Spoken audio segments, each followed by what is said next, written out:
네, 서울 구로울의 윤건영입니다. 명태균 씨가 나라를 들었다 놨다 하고 있습니다.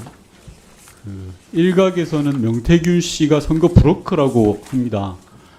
묻겠습니다. 선거 브로커를 이용한 분이 누굽니까? 그리고 선거 브로커를 이용한 정당이 누구입니까? 드러난 사실로만 봐도 집권 여당의 중진 의원이 선거 브로커를 이용했습니다. 그리고 대통령 내외에 대한 의혹이 제기되고 있는 게 사실입니다. 이게 정상입니까? 대통령 내외와 선거 브로커가 관련이 돼 있다라는 그 자체만으로도 저는 중차대한 일이라고 생각합니다. 하나하나 CCTV를 가리면 될 일이라고 생각합니다. 대통령실이 한 달 만에 해명이라고 내놓았는데 선거 브로커의 몇 마디의 거짓 해명이 돼버렸습니다. 저는 대통령실이 갖는 무게에 비하면 너무 가볍고 정말 부끄럽다고 생각을 합니다. 있는 그대로 사실 그대로 밝히는 게 우선이라고 생각합니다. 이런 나라가 쪽팔리지 않도록 부끄럽지 않도록 하는 게 우리 역할이라고 생각합니다. 선관위 사무총장께 여쭙겠습니다.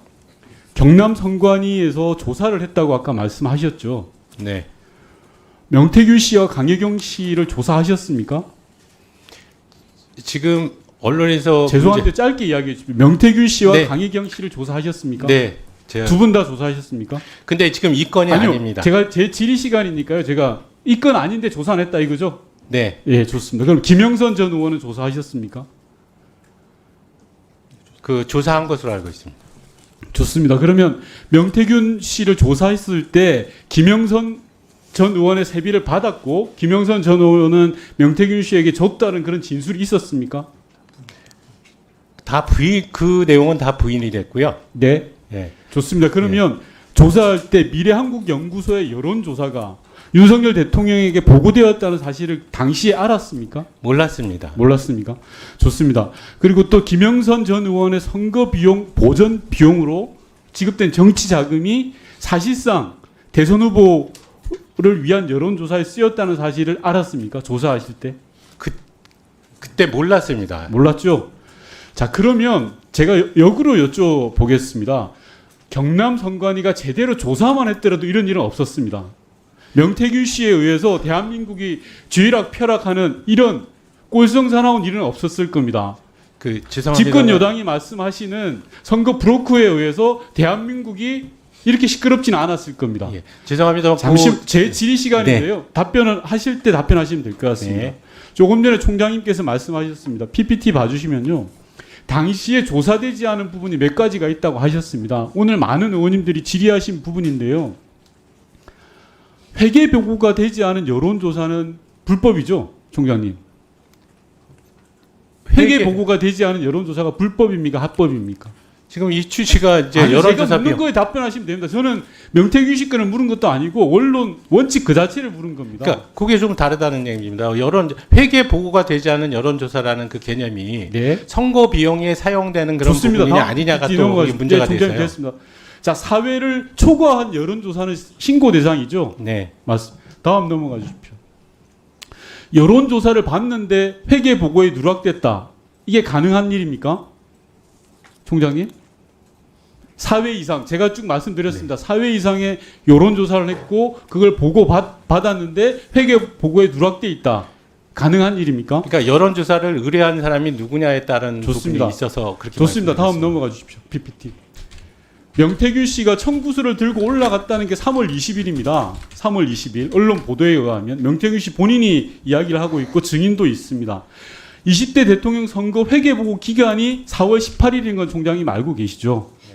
자, 그렇다면 회계보고 기간 전에 그 사실을 알았다면 즉 조사 당시에서는 몰랐더라도 신고 의무가 있습니까 없습니까 총장님?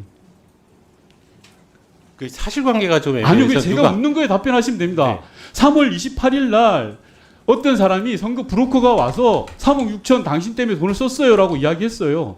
그러면 그 사실을 나중에 알았더라도 조사 돌릴 때는 몰랐더라도 그 사실을 당시 3월 28일 알았다면 신고의 의무가 있습니까 없습니까?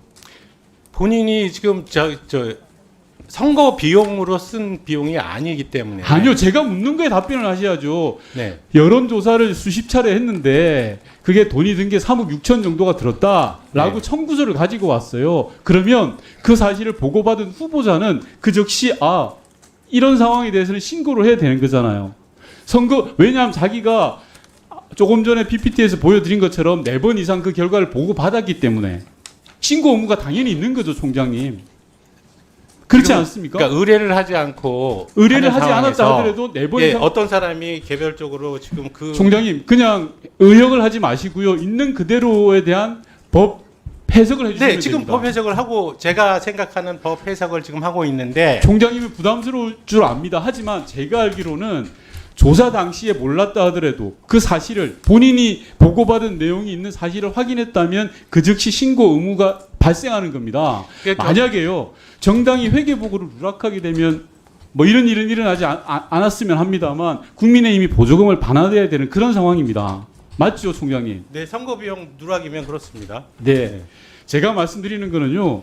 앞서 많은 의원님들이 이야기를 하셨습니다. 그리고 국민의힘 여당 의원님들께서도 야 이건 선거 브로커한테 이런 일을 당했는데 뭘 이런 것까지 하냐라는데 실상이 그러지 하지 않습니까? 지금 한 20일 한달 가까이 명태균 씨로 인해서 대한민국이 이리 갔다 저리 갔다 중구난방입니다. 대통령실이 내놓은 해명은 그날로 거짓 해명이 돼버린 그런 상황이 도래했습니다. 그럼 시시비비를 가려야 되는데 본 의원이 말씀드리는 건 경남도 선관위가 1차적으로 조사만 제대로 했더라도 충분히 밝혀낼 수 있다라는 겁니다. 물론 총장님 잠시만요. 총장님께서는 그 사안이 아니다라고 하시겠죠. 네. 그 사안이 아니다 하더라도 선관위는 당시 일어났던 여러 가지 일들을 하나하나 따져볼 수 있는 권능을 부여받았습니다. 그냥 따져 보더라도 아니었습니다. 그때 당시에는. 그러면 만약에 이 사실이 명태균 씨와 강혜경 씨가 이야기하는 게 팩트로 드러나면 총장님이 그 부분에 책임지시겠습니까? 지금 그래서 설명을 제가 드리고 싶은 잠시만요. 내용이 그겁니다. 그건 경남도 선관위가 제대로 조사를 안 하신 거라고 본 의원은 생각합니다. 그리고 지금이라도 말씀 마지막으로 드리고 싶은 거는요. 경남도 선관위가 조사를 안 하고 있고 검찰도 조사를 안 하고 있는 게 바로 총장님이 답변하기 어려운 부분입니다. 이런 부분은 중앙선관위가 조사를 해서 검찰에 그 내용을 넘겨야 됩니다. 왜냐하면 선관위는 선거 관련 사무에 대해서 누구보다도 전문적인 지식이 있기 때문에 이 부분을 조사를 해서 빨리 넘기는 게 선관위의 임무라고 생각합니다. 존경하는 위원장님, 이 부분 좀 답변을 드려도 되겠습니까? 간략하게 하겠습니다. 왜냐하면 지금 저희가 경남 선관위에서 조사한 내용 자체가 사실은 무슨 신고가 들어온 게 아니고요. 2002년도 회계 보고서를 실사하는 과정에서 이상한 자금 흐름이 나타나서 그 부분을 조사하게 된 것입니다. 그러다 보니까 그러니까 의원과 그 회계 책임자, 그 다음에 지금 명모 씨가 나타나고 또 관계인으로 한 2사람 정도의 돈거래가 이제 저희들이 포착을 해서 보니까 이것이 지방의회 선거 그때 당시에 이제 지선거 관련한 부분에서도 이 공천 과정에서 뭔가 금품 수수행위가 있었을 것 같다라는 부분 때문에 조사에 들어갔는데 그 금전 거래 내역에 대해서 전부 진술자들이 진술을 달리했습니다.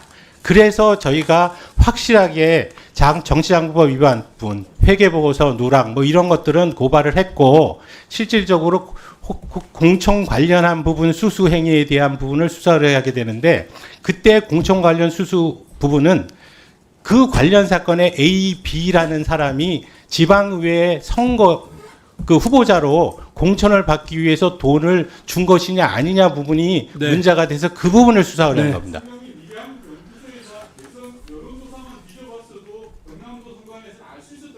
자, 네.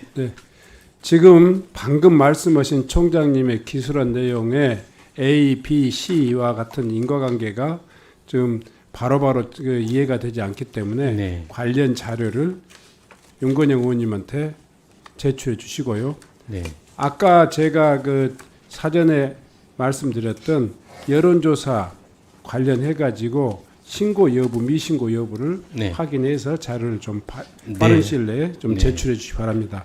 만약 윤석열 대통령이 탄핵이 된다면 어디로 돈이 몰리게 될까요? 이런 뉴스들을 보시면서 동시에 부자가 될 수 있다면 믿으실 건가요? 지갑에 단돈 10,000원이라도 있고 시사 정치에 관심이 있으신 분들이라면 지금 당장 돈을 벌 결심을 하셔야 합니다. 정치 뉴스를 꾸준하게 잘 챙겨보는 것만으로도 돈을 벌 기회가 있고 또 이미 큰 돈을 버는 사람들이 있죠. 이 사람들의 차이점은 뉴스를 단순히 뉴스로만 보는 게 아니라 실제로 어떤 종목들에 큰 영향을 미치게 되고 그렇다면 어디에 투자를 해야 돈이 몰리게 되는지 알고 있습니다. 월급만으로는 절대 채울 수 없는 부를 축적하고 있는 것인데요. 얼마 전 한강 작가가 한국인 최초로 노벨상을 받았다는 것을 구독자 여러분들 모두 아는 사실일 겁니다. 이때 부자들은 재빠르게 노벨상 수혜주 종목들을 찾았고 그 결과 예스24라는 종목이 순식간에 2연상을 하며 200% 가까이 오르게 되었죠. 저희 구독자 여러분들은 이미 다들 아시겠지만 이 예스24 종목은 저희가 정확히 어느 가격에 매수해야 하는지